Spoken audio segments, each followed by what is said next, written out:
밤하늘은 왜 캄캄할까요? 너무 당연해서 질문 같지도 않으시죠? 밤이니까 어두운 거 아니냐, 이렇게 생각하실 겁니다. 그런데 잠깐만요. 이 당연함 속에 사실은 우주 전체의 크기에 관한 가장 깊은 비밀 하나가 통째로 숨어 있습니다. 오늘 저희 파인만의 길에서는 바로 이 이야기를 아주 천천히 한번 파헤쳐 보려고 합니다. 미리 말씀드릴게요. 이건 별자리 이야기가 아닙니다. 밤이 왜 오는지, 지구가 왜 도는지 그런 이야기도 아닙니다. 오늘 이야기는 딱 하나입니다. 우주는 왜 이렇게까지 거대해야만 했는가? 그리고 그 답을 향해 가는 첫 번째 문이 바로 이 캄캄한 밤하늘이라는 겁니다. 처음엔 무슨 뚱딴지 같은 소리인가 싶으실 텐데요. 조금만 차분하게 따라와 주세요. 자, 우리가 평소에 우주에 대해 어떻게 생각하는지부터 그림을 한번 그려보겠습니다. 밤하늘을 올려다봅니다. 별이 총총 박혀 있습니다. 도시에서는 몇십 개, 시골 밤하늘에서는 몇천 개. 망원경을 대면 별은 수백만 개로 늘어나고 더 큰 망원경을 대면 수십억 개의 별이 뭉쳐있는 은하가 보입니다. 그리고 그 은하 너머에 또 은하, 그 너머에 또 은하. 우리는 이 광경을 보면서 아주 자연스럽게 결론을 내립니다. 우주는 원래 큰 거구나. 별이 많은 거구나. 끝이 없는 거구나. 다들 여기까지는 고개를 끄덕이실 겁니다. 저도 오랫동안 그랬습니다. 우주는 원래 크다. 이보다 더 단단해 보이는 상식이 또 있을까요? 그런데 말입니다. 이 그림에는 아주 치명적인 오류가 하나 숨어 있습니다. 방금 우리가 뭐라고 했죠? 우주는 별이 끝없이 무한히 많다. 좋습니다. 그럼 한번 진지하게 상상해 보십시오. 만약 우주가 정말로 무한히 크고 그 안에 별이 무한히 많다면, 그리고 우주가 아주 오래전부터 변함없이 그 모습 그대로 있어 왔다면 어떤 일이 벌어져야 할까요? 여러분이 밤하늘의 아무 방향이나 손가락으로 딱 하나 가리켰다고 해봅시다. 그 손가락이 향한 직선을 계속 끝없이 따라가 봅니다. 별이 무한히 많다면 그 직선은 아무리 멀더라도 언젠가는 반드시 어느 별의 표면에 가서 닿게 됩니다. 어느 방향을 가리켜도 마찬가지입니다. 위를 봐도 옆을 봐도 손끝이 가는 모든 선의 끝에는 별이 있어야 합니다. 이 말인즉슨 밤하늘의 모든 점이 단 한 군데 빈틈도 없이 별빛으로 꽉 차 있어야 한다는 겁니다. 밤하늘 전체가 태양 표면처럼 눈부시게 하얗게 타올라야 합니다. 밤이라는 게 아예 존재할 수가 없어야 합니다. 그런데 우리 눈앞의 밤하늘은 어떻습니까? 캄캄합니다. 별과 별 사이는 새까맣게 비어 있습니다. 뭔가 아주 크게 어긋나 있죠. 우주가 원래 크고 별이 원래 무한히 많은 거라면 밤은 이렇게 어두울 수가 없습니다. 바로 이 어긋남에 아주 오래전 한 사람이 걸려 넘어졌습니다. 19세기 독일의 천문학자 올베르스라는 사람이 있었습니다. 그는 이 단순한 사실 앞에서 도무지 잠을 이룰 수가 없었습니다. 밤은 왜 어두운가? 우습게 들리시죠? 그런데 이건 정말이지 너무나도 무거운 질문이었습니다. 왜냐하면 이 질문은 단순히 별의 개수를 묻는 게 아니었거든요. 이 질문은 이렇게 바뀔 수 있습니다. 우주는 정말로 무한한가? 우주는 정말로 영원히 늘 지금 같은 모습이었나? 밤하늘이 어둡다는 이 시시한 사실 하나가 우리가 우주에 대해 믿어온 가장 큰 전제를 정면으로 반박하고 있었던 겁니다. 파인만이 늘 강조하던 게 바로 이런 순간입니다. 무언가를 너무 당연하게 받아들이는 순간 진짜 질문은 사라진다. 밤이 어둡다는 것, 우리는 이걸 한 번도 이상하게 여기지 않았습니다. 그런데 사실 이건 우주가 우리에게 몰래 흘려준 가장 큰 단서 중 하나였습니다. 자, 그럼 물리학자처럼 이 문제를 아주 꼼꼼하게 한번 따져봅시다. 밤이 어둡다. 이걸 설명하려면 우리는 범인을 찾아야 합니다. 밤을 어둡게 만든 범인. 후보들을 하나씩 신문해 보겠습니다. 첫 번째 용의자. 흔히들 이렇게 말합니다. 별은 너무 멀리 있으니까 그 빛이 너무 흐려져서 어두운 거 아니냐. 그럴듯하죠. 그런데 이건 반쪽짜리 설명입니다. 왜냐고요? 별이 멀어지면 하나하나의 빛은 분명히 흐려집니다. 그건 맞습니다.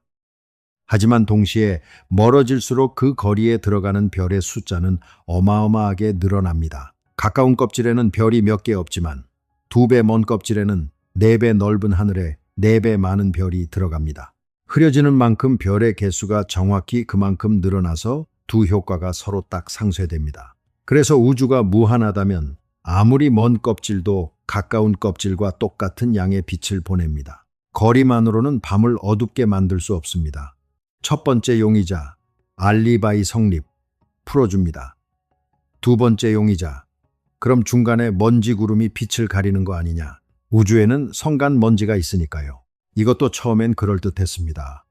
올베르스 본인도 이 답을 잠깐 믿었습니다. 그런데 여기에도 함정이 있습니다. 만약 먼지가 무한한 세월 동안 무한한 별빛을 계속 받아왔다면 그 먼지는 빛을 흡수하면서 점점 뜨거워졌을 겁니다. 결국 먼지 자체가 별빛만큼 뜨겁게 달아올라서 이번엔 먼지가 스스로 환하게 빛나기 시작합니다. 담요로 난로불을 가려도 오래 두면 담요가 뜨거워져서 결국 열을 내뿜는 것과 똑같습니다. 그러니 먼지도 결국은 밤을 밝게 만들지 어둡게 만들지는 못합니다. 두 번째 용의자도 방면입니다. 두 명의 유력한 용의자가 다 풀려났습니다. 그럼 남은 건 뭘까요? 여기서부터 상황이 진짜 기묘해집니다. 밤이 어둡다는 걸 설명할 방법이 딱 두 가지밖에 안 남습니다. 하나, 우주에는 별이 무한히 많지 않다. 즉, 우주가 무한하지 않거나 별이 무한하지 않다. 둘, 별빛이 우리한테 도착할 시간이 아직 충분하지 않았다. 즉, 우주가 영원히 있어 온 게 아니라 시작이 있었다. 어느 쪽이든 우리가 처음에 아무 의심 없이 믿었던 그림, 무한하고 영원한 우주라는 그림은 이 지점에서 완전히 무너집니다. 밤이 어둡다는 이 하찮은 사실 하나가 우주에는 시작이 있었다는 결론으로 우리를 끌고 온 겁니다. 이걸 한번 가만히 음미해 보세요. 여러분이 오늘 밤 창밖으로 보게 될 그 어둠은 사실은 우주가 태어난 적이 있다는 증거입니다. 어둠이 곧 탄생의 흔적인 겁니다. 바로 여기가 가장 중요한 포인트입니다. 밤이 어두운 진짜 이유는 우주가 영원하지 않았기 때문입니다. 우주는 약 138억 년 전에 시작됐습니다. 그 말은 우리한테 도착할 수 있는 별빛도 138억 년어치밖에 없다는 뜻입니다. 아무리 먼 별이 빛을 보냈어도 그 빛이 아직 우리한테 오는 길 위에 있다면 우리 눈엔 그냥 어둠으로 보입니다. 밤하늘의 그 검은 부분은 별이 없는 게 아닙니다. 그 별의 빛이 아직 도착하지 못한 겁니다. 우리는 지금 우주가 우리에게 붙여준 편지들 중에서 138억 년 안에 도착할 수 있었던 것들만 받아보고 있는 겁니다. 나머지 편지들은 아직도 오는 중입니다. 캄캄한 밤하늘은 아직 도착하지 않은 우편물로 가득 찬 우체통인 셈이죠. 자, 이 이야기는 우리를 훨씬 더 깊고 본질적인 진실로 데려갑니다. 여기서 아주 자연스럽게 한층 더 깊은 질문 하나가 머리를 스칩니다. 우주가 138억 년 전에 시작됐다. 좋습니다. 그럼 우리가 볼 수 있는 우주의 크기도 138억 광년이어야 하는 거 아닌가요? 빛이 138억 년 동안 달려온 거리니까요. 아주 자연스러운 계산입니다. 저도 처음엔 그렇게 생각했습니다. 그런데 실제로 천문학자들이 측정한 관측 가능한 우주의 지름은 138억 광년이 아닙니다. 약 930억 광년입니다. 뭔가 이상하죠. 우주는 138억 년밖에 안 됐는데 어떻게 우리가 볼 수 있는 범위가 930억 광년이나 될 수가 있죠. 빛보다 빠른 건 없다고 배웠는데 이 숫자는 도대체 어디서 온 걸까요? 여기서 대부분의 사람들이 빠지는 함정이 있습니다. 우리는 무의식적으로 이런 그림을 그립니다. 우주라는 텅 빈 거대한 방이 미리 딱 만들어져 있고 그 안에서 은하들이 폭죽 파편처럼 사방으로 날아가고 있다. 그래서 은하들이 빛보다 빠르게 날아가서 멀어진 거라고 생각하기 쉽습니다. 그런데 이 생각에는 숨겨진 전제가 하나 깔려 있습니다. 공간은 처음부터 그냥 거기 있는 고정된 무대라는 전제예요. 바로 이 전제가 틀렸습니다. 은하들은 공간 속을 빛보다 빠르게 헤엄쳐간 게 아닙니다. 은하들 사이의 공간 자체가 지난 138억 년 동안 계속해서 부풀어 올랐습니다. 이걸 어떻게 설명드릴까요? 이런 걸 한번 떠올려 보세요. 건포도가 콕콕 박힌 빵 반죽 하나를 오븐에 넣습니다. 반죽이 부풀어 오르기 시작합니다. 건포도 하나하나는 반죽 속에서 스스로 움직이지 않습니다. 가만히 있습니다. 그런데 반죽이 팽창하니까 모든 건포도가 서로에게서 멀어집니다. 가까이 있던 건포도는 조금 멀어지고 멀리 있던 건포도는 아주 많이 멀어집니다.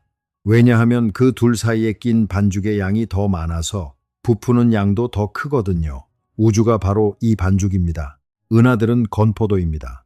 은하는 자기 자리에서 딱히 어디로 달려가지 않습니다. 그냥 우주라는 반죽이 부풀면서 은하와 은하 사이가 벌어지는 겁니다. 그리고 충분히 멀리 떨어진 두 건포도 사이에서는 벌어지는 속도가 빛의 속도를 넘어설 수도 있습니다.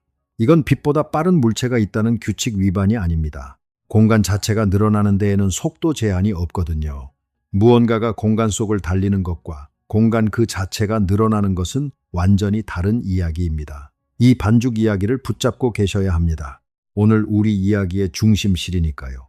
자, 그럼 930억 광년이라는 숫자가 비로소 말이 됩니다. 어떤 별이 아주 먼 옛날에 우리 쪽으로 빛을 쐈습니다. 그 빛이 우리를 향해 날아오는 그 오랜 시간 동안 발밑의 반죽은 계속 부풀고 있었습니다. 빛이 지나온 길 자체가 빛이 지나가고 나서도 계속 늘어난 겁니다. 그래서 빛이 실제로 여행한 시간은 138억 년인데 그 빛을 처음 보낸 별은 지금 우리한테서 무려 460억 광년 넘게 떨어진 곳까지 밀려나 있습니다. 걸어온 시간보다 실제 거리가 훨씬 먼 겁니다. 우리가 걷는 동안 길이 뒤에서 자꾸 늘어난다면 출발점은 우리가 걸은 걸음수보다 훨씬 더 멀리가 있겠죠.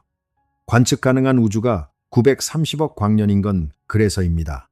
우주가 크기 때문에 오래 걸린 게 아니라 오래 걸리는 동안 우주가 커진 겁니다. 이 반죽이 늘어나는 그림은 사실 우리 일상 속에도 비슷한 게 있습니다. 퇴근길 지하철을 떠올려 보세요. 텅 빈 칸에 사람들이 띄엄띄엄 서 있습니다. 그런데 문이 열리고 사람이 밀려 들어와 칸 자체가 사람으로 꽉 차기 시작하면 나는 가만히 서 있는데도 옆 사람과의 거리가 저절로 좁아지거나 벌어집니다. 내가 움직인 게 아니라 공간의 사정이 바뀐 거죠. 우주의 은하들도 딱 그렇습니다. 은하는 제자리에 있는데 그 사이에 공간이 늘어나면서 서로가 멀어집니다. 우리는 무언가가 움직여야만 거리가 변한다고 믿지만 우주는 아무도 움직이지 않고도 거리를 벌릴 수 있는 곳입니다. 이 감각 하나만 바꿔도 우주가 아주 다르게 보이기 시작합니다. 그런데 여기서 당연히 이런 반박이 드실 겁니다. 아니, 빛보다 빠른 건 없다면서요? 그럼 빛보다 빠르게 멀어지는 은하는 규칙 위반 아닌가요? 아주 날카로운 질문입니다. 저도 처음엔 여기서 막혔습니다. 그런데 그 규칙을 정확히 다시 읽어보면 이렇습니다. 어떤 물체도 공간 속을 빛보다 빠르게 지나갈 수 없다. 핵심은 공간 속을 이라는 말입니다. 은하는 공간 속을 빛보다 빠르게 달린 적이 없습니다. 은하는 자기 자리에서 얌전히 있었고 규칙을 어긴 건 아무도 없습니다. 늘어난 건 은하가 아니라 그 사이에 낀 공간이었으니까요. 컨베이어 벨트 위에 가만히 서 있는 사람을 떠올려 보세요. 그 사람은 걷지 않았는데도 저 멀리 실려갑니다. 벨트 위에서의 규칙을 어긴 게 아니라 벨트 자체가 움직인 겁니다. 우주도 그런 벨트인 겁니다. 여기서 잠깐 정직하게 한 가지는 짚고 넘어가겠습니다. 우리가 지금 이야기하는 930억 광년은 어디까지나 관측 가능한 우주입니다. 우리가 빛으로 소식을 받아볼 수 있는 범위 딱 거기까지입니다. 그 바깥에 우주가 더 있는지 아니면 진짜로 무한한지 그건 아직 아무도 모릅니다. 어쩌면 영원히 모를 수도 있습니다. 그 너머에서 오는 빛은 138억 년으로는 아직 우리한테 닿지 못했으니까요. 그러니까 우리가 보는 우주는 전체 우주가 아니라 138억 년이라는 시간이 우리에게 허락한 딱 그만큼의 시야입니다. 이건 현재 과학이 정직하게 말할 수 있는 범위 안에서의 이야기입니다. 자, 그런데 지금부터가 오늘 이야기에서 가장 소름 돋는 대목입니다. 아직 가장 기묘한 부분은 말씀드리지 않았거든요. 우리 아까 올베르스를 밤새 잠 못 들게 한 그 질문 기억하시죠? 우주가 무한하고 영원하다면 밤하늘의 모든 방향이 별처럼 환하게 타올라야 한다는 것. 그런데 놀랍게도 그 예언은 어떤 의미에서는 정말로 맞았습니다. 밤하늘은 지금 이 순간에도 모든 방향에서 빛나고 있습니다. 우리가 그걸 못 보고 있을 뿐입니다. 무슨 소리인지 차근차근 풀어보겠습니다. 시간을 우주의 아주 어린 시절로 되감아 봅시다. 태어난 지 얼마 안 된 우주는 상상할 수 없을 만큼 뜨겁고 빽빽했습니다. 온 우주가 지금 별의 표면처럼, 아니 그보다 더 환하게 사방이 새하얀 빛으로 꽉 찬 상태였습니다. 그때는 밤이라는 게 정말로 없었습니다. 어느 방향을 봐도 눈부신 빛의 벽뿐이었죠. 올베르스가 상상한 그 하얗게 타오르는 하늘이 실제로 우주의 어린 시절에 존재했던 겁니다. 그리고 그 빛은 사라지지 않았습니다. 지금도 우주 전체를 가득 채운 채 사방에서 우리 쪽으로 쏟아지고 있습니다. 그런데 왜 우리 눈엔 그게 캄캄하게 보일까요? 다시 반죽입니다. 그 태초의 빛이 138억 년 동안 우리를 향해 날아오는 사이에 발밑에 반죽은 쉬지 않고 부풀었습니다. 빛도 파동이라 공간이 늘어나면 그 물결의 간격도 같이 쭉 늘어납니다.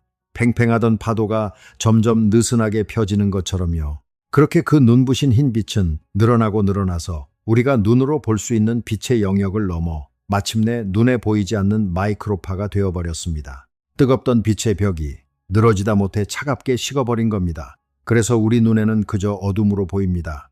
하지만 전파 망원경으로 하늘을 재보면 정말로 모든 방향에서 이 태초의 빛이 똑같이 잔잔하게 흘러나오고 있습니다. 우리는 이걸 우주 배경 복사라고 부릅니다. 이걸 한번 가만히 음미해 보세요. 여러분이 오늘 밤 올려다볼 그 어둠은 텅 빈 게 아니었습니다. 그건 우주가 태어나던 순간의 첫 빛이 138억 년을 날아와 차갑게 식은 흔적입니다. 올베르스는 틀리지 않았습니다.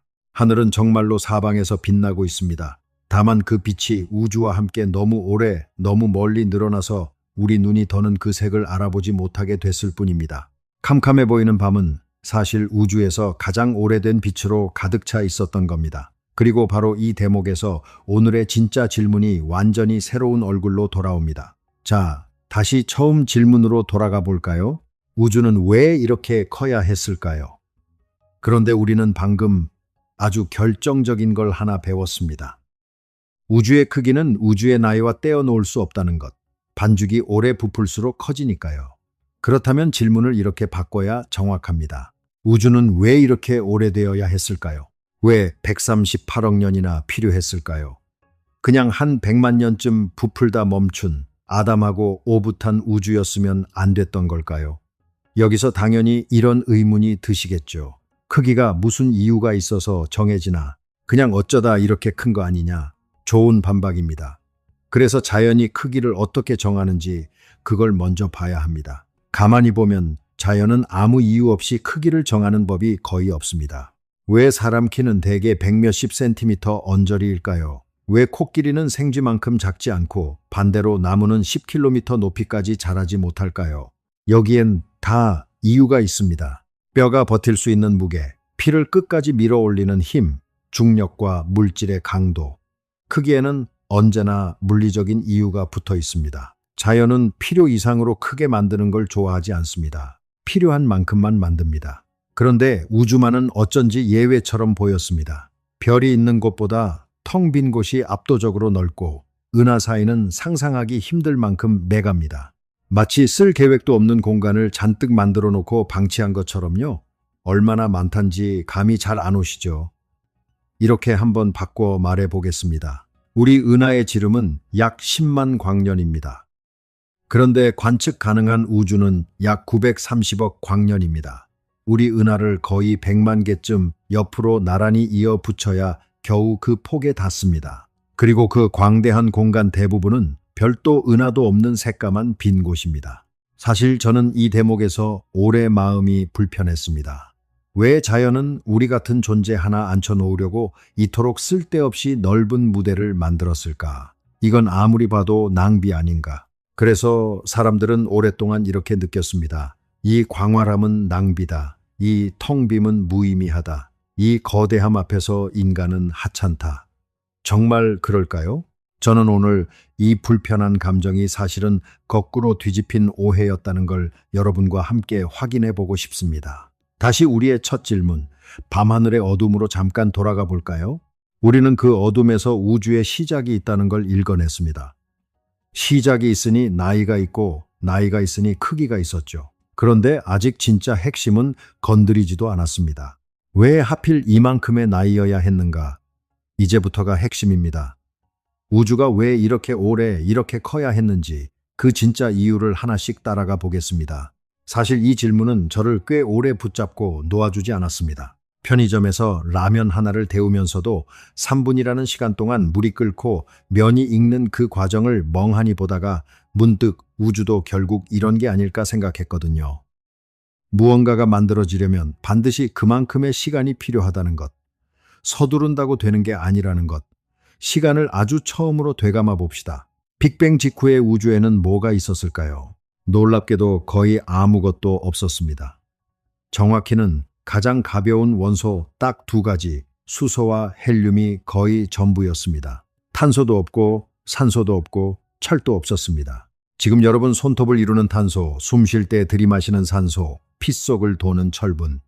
태초의 우주에는 이 중 단 하나도 없었습니다. 우리 몸을 만들 재료가 우주 어디에도 존재하지 않았던 겁니다. 자, 여기서 문제가 생깁니다. 그 재료들은 어디서 왔을까요? 그 재료들은 별의 심장에서 만들어집니다. 별은 그냥 반짝이는 조명이 아닙니다. 별은 우주의 대장간입니다. 별의 중심에서는 어마어마한 압력과 온도로 가벼운 원소가 짓눌려서 더 무거운 원소로 뭉쳐집니다. 수소가 뭉쳐 헬륨이 되고 헬륨이 뭉쳐 탄소가 되고 그런 식으로 점점 무거운 원소가 대장간 속에서 벼려집니다. 그리고 큰 별이 수명을 다하면 초신성이라는 거대한 폭발과 함께 그 원소들을 우주 공간으로 팡하고 흩뿌립니다. 그렇게 흩뿌려진 재를 재료 삼아 다음 세대의 별과 행성이 태어납니다. 우리 태양도 지구도 그리고 여러분의 몸도 다 예전에 죽은 별들이 남긴 재로 만들어졌습니다. 그런데 여기서 진짜 중요한 게 나옵니다. 이 모든 과정에는 상상도 못할 만큼 긴 시간이 걸린다는 겁니다. 게다가 이 대장간은 한 번 돌리고 끝나는 게 아닙니다. 여기서 사람들이 잘 모르는 사실이 하나 있습니다. 첫 세대의 별들은 사실 가벼운 원소밖에 만들지 못했습니다. 탄소나 산소 정도까지죠. 우리 피를 붉게 만드는 철 같은 원소는 훨씬 크고 격렬하게 죽는 별의 마지막 폭발 속에서야 겨우 만들어집니다. 그리고 여러분 손가락에 결혼 반지에 박힌 금, 목걸이에 은, 이런 가장 무거운 원소들은 더 극단적입니다. 이건 죽은 별의 잔해인 아주 무겁고 단단한 별 두 개가 서로 충돌하는 우주에서 손에 꼽게 드문 사건 속에서 튀어나옵니다. 다시 말해 여러분이 낀 반지 하나에도 별 두 개가 부딪혀 죽은 아득한 옛날의 사건이 담겨 있는 겁니다. 이런 사건들이 층층이 쌓이려면 우주는 한 세대, 두 세대가 아니라 여러 세대의 별이 살고 죽는 걸 지켜볼 만큼 오래되어야 했습니다. 아침에 커피 한 잔을 내려 드신다고 해봅시다. 그 김이 모락모락 나는 컵 안에도 방금 이야기한 모든 역사가 들어 있습니다. 물속의 산소는 어느 별의 심장에서, 컵을 쥔 손의 탄소는 또 다른 별에서, 몸속을 도는 철은 어느 초신성의 마지막 순간에서 왔습니다. 아무렇지 않게 마시는 그 한 모금이 사실은 수십억 년에 걸친 우주의 조리 과정이 담긴 잔인 셈이죠. 자, 이걸 알고 나면 아까 그 질문이 얼마나 절실해지는지 아시겠죠? 이 모든 조리에는 시간이 필요합니다. 그것도 아주 많이요. 별 하나가 태어나서 재료를 벼리고 늙어서 폭발하고 그 잔해가 다시 뭉쳐 다음 별이 되기까지 이건 몇 년, 몇천 년 단위가 아닙니다. 수억 년, 수십억 년 단위입니다. 첫 별들이 켜지기까지만 해도 우주가 시작되고 나서 1억 년 넘게 걸렸습니다. 그 별들이 무거운 원소를 충분히 만들어 우주에 뿌리고 그 재가 다시 모여 태양 같은 별이 만들어지기까지 또다시 수십억 년. 우리 태양은 우주가 시작되고 무려 90억 년쯤 지나서야 겨우 태어났습니다. 그리고 그 곁에 작은 지구가 충분히 식어서 바다를 품고 그 바다에서 생명이 싹트고 그 생명이 수십억 년에 걸쳐 진화해서 마침내 하늘을 올려다보며 왜 밤은 어두운가 묻는 존재가 되기까지. 자, 이제 아시겠나요? 우주가 늙어야 했던 이유가, 우주가 젊고 작았다면 이 모든 일이 일어날 시간이 없었을 겁니다. 첫 별이 재료를 벼리기도 전에, 무거운 원소가 만들어지기도 전에 우리를 만들 재는 존재하지도 않았을 겁니다. 우주의 나이 138억 년은 낭비된 시간이 아닙니다. 그건 우리라는 존재를 만드는데 실제로 들어간 조리 시간입니다. 그리고 우주가 오래되어야 했다면 아까 그 반죽 이야기 기억하시죠? 그동안 반죽은 계속 부풀 수밖에 없었습니다. 그래서 우주는 커졌습니다. 이제 인과의 사슬이 한 줄로 이어집니다. 우리가 존재하려면 무거운 원소가 있어야 했습니다. 무거운 원소가 있으려면 여러 세대의 별이 살고 죽어야 했습니다. 여러 세대의 별이 살고 죽으려면 수십억 년의 시간이 필요했습니다. 수십억 년 동안 부풀었기 때문에 우주는 이렇게 거대해졌습니다. 우주의 크기는 우리가 존재하기 위해 치러야 했던 시간의 다른 이름이었던 겁니다. 이걸 한번 가만히 음미해 보세요. 우리가 낭비라고 불렀던 그 거대함이 사실은 우리를 만든 조리 과정 그 자체였습니다. 텅 비어 보이는 그 광활함은 별들이 태어나고 죽으며 재료를 벼릴 수 있도록 펼쳐진 작업장이었습니다. 밤하늘의 그 아득한 거리들은 우주가 우리를 빚는데 들인 시간의 두께였습니다. 우리는 이 거대함 바깥에서 감탄하는 구경꾼이 아닙니다. 우리는 이 거대함이 그만큼의 시간을 들여 만들어낸 결과물입니다. 자, 그런데 여기서 또 한층 더 깊은 질문이 고개를 듭니다. 방금 우리는 우주가 오래 부풀어야 우리가 생긴다고 했습니다. 그럼 이렇게 반박하실 수 있습니다. 그렇다면 우주는 무조건 크고 오래되면 좋은 거 아니냐? 부풀 수 있는 만큼 최대한 빨리, 최대한 크게 부풀면 더 좋은 거 아니냐? 그런데 여기에 자연의 아주 섬세한 비밀이 하나 더 숨어 있습니다. 반죽은 부푸는 속도가 딱 알맞아야 합니다. 이게 오늘 이야기에서 두 번째로 놀라운 대목입니다. 만약 우주가 부푸는 속도가 조금만 더 빨랐다면 어땠을까요? 반죽이 너무 급하게 부풀어 오르면 건포도들이 서로 뭉칠 새도 없이 순식간에 뿔뿔이 흩어집니다. 마찬가지로 우주가 너무 빨리 팽창했다면 물질이 중력으로 서로 끌어당겨 뭉칠 시간이 없었을 겁니다. 은하도, 별도, 행성도 만들어지지 못하고 우주는 그저 점점 옅어지는 안개처럼 텅 비어갔을 겁니다. 반대로 팽창이 조금만 더 느렸다면요. 반죽이 부풀다 말고 도로 주저앉듯이 물질들의 중력이 팽창을 이겨버려서 우주는 태어나자마자 다시 한 점으로 와르르 무너져 내렸을 겁니다. 별이 만들어질 무대가 채 펼쳐지기도 전에 막이 내리는 거죠. 너무 빠르면 아무것도 뭉치지 못하고 너무 느리면 도로 붕괴한다. 우주는 이 둘 사이에 아주 좁은 길을 138억 년 동안 걸어온 겁니다. 마치 살얼음판 위를 정확한 속도로 미끄러지듯이요. 잠깐 이걸 한번 상상해 보세요. 우리 우주 옆에 두 개의 다른 우주가 있다고 해봅시다. 첫 번째 우주는 너무 급하게 부풀어 오른 우주입니다. 태어나자마자 반죽이 순식간에 늘어나 버려서 물질들은 서로 손 한번 못 잡아보고 뿔뿔이 흩어졌습니다. 별도, 은하도 단 하나도 켜지지 못한 채 그저 점점 옅어지는 차가운 안개로 영원히 남았습니다. 그 우주에는 밤하늘을 올려다볼 눈이 끝내 생기지 않았습니다. 두 번째 우주는 반대로 너무 텀떴습니다. 팽창이 힘을 잃고 물질의 중력이 이겨버려서 태어난 지 얼마 되지도 않아 모든 게 다시 한 점으로 와르르 무너져 내렸습니다. 별이 재료를 벼릴 시간은커녕 무대가 펼쳐지기도 전에 막이 내렸습니다. 그 우주에도 스스로를 돌아볼 존재는 생기지 않았습니다. 두 우주 모두 아무도 없이 조용히 시작되고 조용히 끝났습니다. 그 안에서 왜냐고 물을 사람은 아무도 없었습니다. 그리고 세 번째 우리 우주가 있습니다. 너무 빠르지도 너무 느리지도 않게 그 좁디 좁은 길을 정확히 걸어온 우주.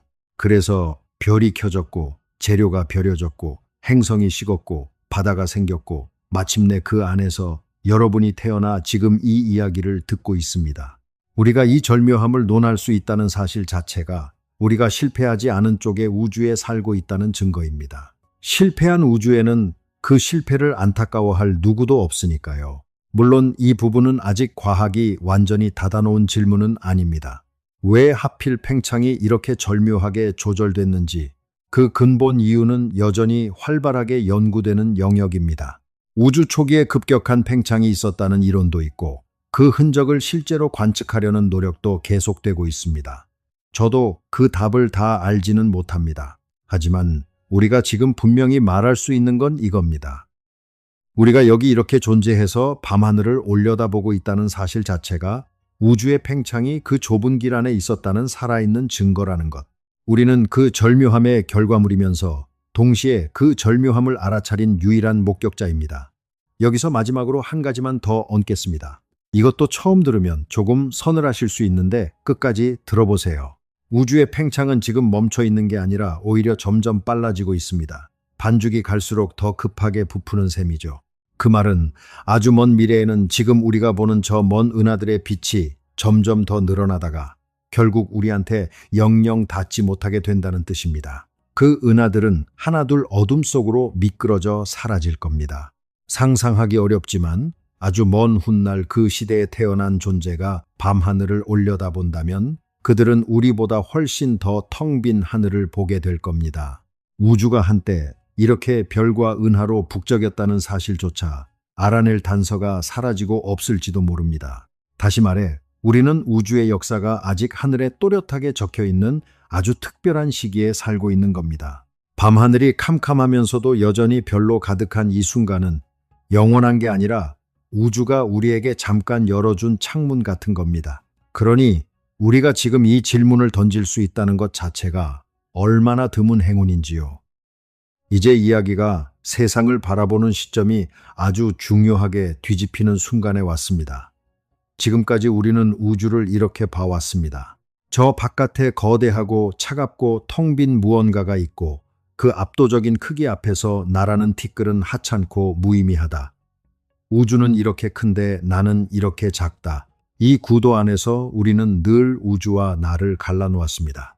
우주는 무대고 나는 그 위에 우연히 떨어진 먼지 한 톨. 그런데 오늘 우리가 따라온 사슬을 다시 보세요. 텅 빔은 낭비가 아니라 작업장이었고 거대함은 시간의 두께였고 그 시간 동안 별들은 우리 몸의 재료를 벼렸습니다. 그렇다면 이 그림은 완전히 뒤집힙니다. 여러분, 손끝을 한번 보세요. 그 손끝을 이루는 탄소 원자 하나하나는 수십억 년 전 어느 별의 심장에서 만들어졌습니다. 뼛속의 칼슘도 피 속의 철도 그렇습니다. 문자 그대로 여러분은 별의 자네로 지어졌습니다. 그러니 우리는 우주를 바깥에서 구경하는 존재가 아닙니다. 우리는 우주의 일부가 138억 년의 시간을 거쳐 마침내 스스로를 돌아볼 수 있게 된 바로 그 지점입니다. 밤하늘을 올려다볼 때 사실은 우주가 우리 눈을 빌려 자기 자신을 바라보고 있는 겁니다. 수소도 스스로를 이해하지 못하고 빛도 중력도 스스로를 이해하지 못합니다. 그런데 그 재료들이 별과 시간을 거쳐 이렇게 배열되자 우주는 처음으로 자기 자신에게 왜냐고 물을 수 있게 됐습니다. 이건 시적인 비유가 아닙니다. 우리가 오늘 한 걸음 한 걸음 따라온 항성의 진화와 원소의 형성과 생명의 화학이 끊기지 않고 이어진 실제 인과의 결론입니다. 여기서 그 오래된 반죽 비유가 어디서 살짝 어긋나는지도 솔직하게 말씀드리고 싶습니다. 부푸는 빵에는 껍질이 있고 반죽 바깥에는 오븐이 있고 그 오븐을 들여다보는 사람이 있습니다. 그런데 우주라는 반죽에는 껍질이 없습니다. 바깥에 오븐도 없고 바깥에서 들여다보는 사람도 없습니다. 굳이 말하자면 그 들여다보는 눈이 반죽 안에서 자라난 겁니다. 우리가 바로 그 눈입니다. 그래서 이 비유는 딱 여기까지만 데려다 줍니다. 그 너머는 비유가 아니라 그냥 우리가 우주 안에서 우주를 보고 있다는 벌거벗은 사실입니다. 파인만은 이런 이야기를 좋아했습니다. 그는 우주를 이해한다고 해서 그 신비로움이 줄어드는 게 아니라 오히려 이해할수록 경이로움은 더 깊어진다는 취지의 말을 자주 했습니다. 저는 이 대목에서 그 말이 무슨 뜻인지 비로소 몸으로 느꼈습니다. 밤하늘이 그냥 예뻐서 감탄하는 것과 그 어둠 하나에서 우주의 나이와 크기와 나의 기원까지 읽어낸 다음에 감탄하는 것은 완전히 다른 종류의 감동이니까요. 아는 것은 경이로움을 죽이지 않습니다. 오히려 훨씬 더 깊은 경이로움의 문을 열어줍니다. 자, 이제 처음 그 캄캄한 밤하늘로 완전히 돌아가 보겠습니다. 결론부터 말씀드리자면 오늘 우리가 풀어온 이 거대한 수수께끼의 답은 우리가 예상했던 것보다 훨씬 더 따뜻합니다. 우리는 밤이 왜 어두운가에서 출발했습니다. 그리고 그 어둠이 우주의 시작이 있다는 증거임을 봤습니다. 시작이 있다는 건 나이가 있다는 것이고 나이가 있다는 건 반죽이 그만큼 부풀었다는 것이고 그래서 우주가 이렇게 거대해졌다는 걸 봤습니다. 그리고 그 긴 시간이야말로 별들이 우리 몸의 재료를 벼리는데 꼭 필요했던 시간이라는 것도요. 이 모든 게 밤이 어둡다는 그 하찮은 사실 하나에서 풀려나왔습니다. 그리고 그 어둠은 아까 봤듯이 진짜로 텅 빈 것도 아니었습니다. 그 안에는 우주가 태어나던 순간의 첫 빛이 우주 배경 복사라는 이름으로 사방에 고요하게 흐르고 있습니다. 눈에 보이는 별들은 그 오래된 빛의 바다 위에 떠있는 몇 개의 반짝임일 뿐이죠. 그러니 오늘 밤 창밖의 어둠을 다시 보실 때 예전처럼 그것을 텅 빈 무의미로 느끼지 않으셨으면 합니다. 그 어둠은 우주가 태어난 적이 있다는 조용한 증거입니다. 별과 별 사이의 그 검은 거리는 우주가 우리를 빚는 데 들인 시간의 두께입니다. 그리고 그 광활함은 낭비가 아니라 여러분이라는 존재가 만들어지기 위해 반드시 펼쳐져야 했던 작업장이었습니다. 우주가 이렇게까지 커야 했던 이유. 어쩌면 그건 언젠가 그 안에서 누군가가 고개를 들어 이 거대함을 두려워하는 대신 왜냐고 물을 수 있게 하기 위해서였는지도 모릅니다. 그리고 지금 이 순간 그 질문을 던지고 있는 사람이 바로 여러분입니다. 우리는 이 거대한 우주 속에서 특별해서 의미가 있는 게 아닙니다. 이 거대한 우주를 이해해 보려고 겁내지 않고 질문을 던지기 때문에 의미가 있는 겁니다. 밤이 왜 어두운가? 이 작은 물음 하나가 무한하고 영원하다고 믿었던 우주를 무너뜨렸고 우주의 시작이 있음을 밝혔고 그 나이가 곧 그 크기임을 알려줬고 그 긴 시간이 별들이 우리 몸을 벼리는데 꼭 필요했음을 보여줬으며 마침내 그 캄캄한 어둠이 사실은 태초의 첫 빛으로 가득 차 있다는 것까지 데려왔습니다. 시시해 보이던 질문 하나가 이렇게 멀리까지 우리를 데려온 겁니다. 그러니 부디 당연해 보이는 것 앞에서 멈춰서는 그 마음을 잃지 마시길 바랍니다. 세상을 바꾼 가장 큰 답들은 언제나 아무도 이상하게 여기지 않던 것을 누군가 처음으로 이상하게 여긴 그 순간부터 시작됐으니까요. 오늘 밤 잠들기 전에 창밖의 어둠을 딱 한 번만 더 올려다봐 주세요. 그리고 그 어둠이 사실은 얼마나 가득 차 있는지, 얼마나 오래된 빛으로 채워져 있는지, 그리고 그 광활함이 바로 여러분을 빚어낸 시간의 두께라는 것을 조용히 한번 느껴보시길 바랍니다. 우주가 이렇게 커야 했던 이유가 다름 아닌 여러분이었다는 것도요. 그럼 저는 다음 영상에서 또 하나의 당연한 것을 뒤집는 이야기로 여러분을 다시 찾아뵙겠습니다. 안녕히 계세요.